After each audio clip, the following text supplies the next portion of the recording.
কুয়েতে এক বাংলাদেশি ও রাজ পরিবারের এক সদস্য সহ 7 জনের ফাঁসি কার্যকর করা হয়েছে। স্থানীয় সময় আজ বুধবার ভোরে তাদের ফাঁসি কার্যকর করা হয়। কুয়েতের রাষ্ট্রীয় সংবাদ সংস্থা কোনার বরাত দিয়ে বার্তা সংস্থা রয়টার্স এই খবর জানিয়েছে।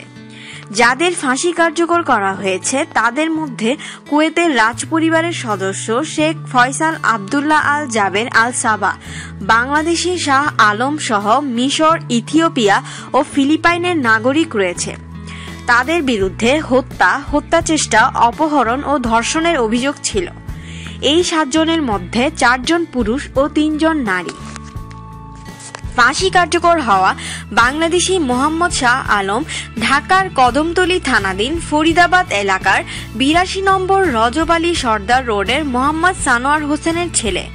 কুয়েতে দুর্গামায়া নামের এক নেপালি নারীকে অপহরণ করে ধর্ষণ ও নির্যাতনের অভিযোগে 2008 সালের 28 নভেম্বর শাহ আলমের বিরুদ্ধে মামলা করা হয়। ওই মামলায় 2013 সালে শাহ আলমের বিরুদ্ধে ফাঁসির আদেশ দেন কুয়েতের উচ্চ আদালত। আজ ভোরে এই রায় কার্যকর করা হয়। এ ব্যাপারে কুয়েতে বাংলাদেশ দূতাবাসের শ্রম কাউন্সিলর আব্দুল লতিফ খান জানান, 2 বছর ধরে নেপাল ও বাংলাদেশ দূতাবাস অনেক চেষ্টা করেও শাহ আলমের বিরুদ্ধে করা মামলার অভিযোগকারীকে খুঁজে পায়নি। ওই নেপালি নারী ইরানি এক মালিকের অধীনে কাজ করতেন। সেই ইরানি মালিকও কুয়েত ছেড়ে চলে যান। কাউন্সিলর আব্দুল লতিফ খান বলেন, অভিযোগকারীকে পেলে ব্লাড মানি অর্থাৎ অভিযোগকারীর পরিবারকে ক্ষতিপূরণ দিয়ে হয়তো শাহ আলমকে বাঁচানোর চেষ্টা করা যেত।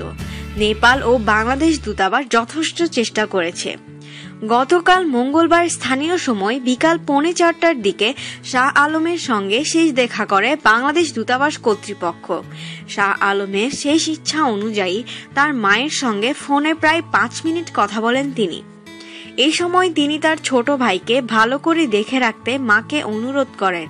কাউন্সিলর আব্দুল লতিফ খান এই তথ্য জানিয়েছেন।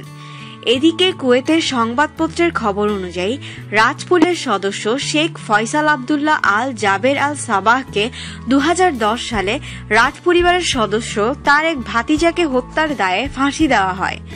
এছাড়া স্বামীর দ্বিতীয় বিয়ের অনুষ্ঠানে অগ্নিকাণ্ড ঘটিয়ে 40 জনের বেশি নারী ও শিশু হত্যার দায়ে নুসরা আল এলজি নামের এক কুয়েতের নারীকে ফাঁসি দেওয়া হয়েছে। কুয়েতে সর্বশেষ 2013 সালে 3 জনকে ফাঁসি দেওয়া হয়েছিল।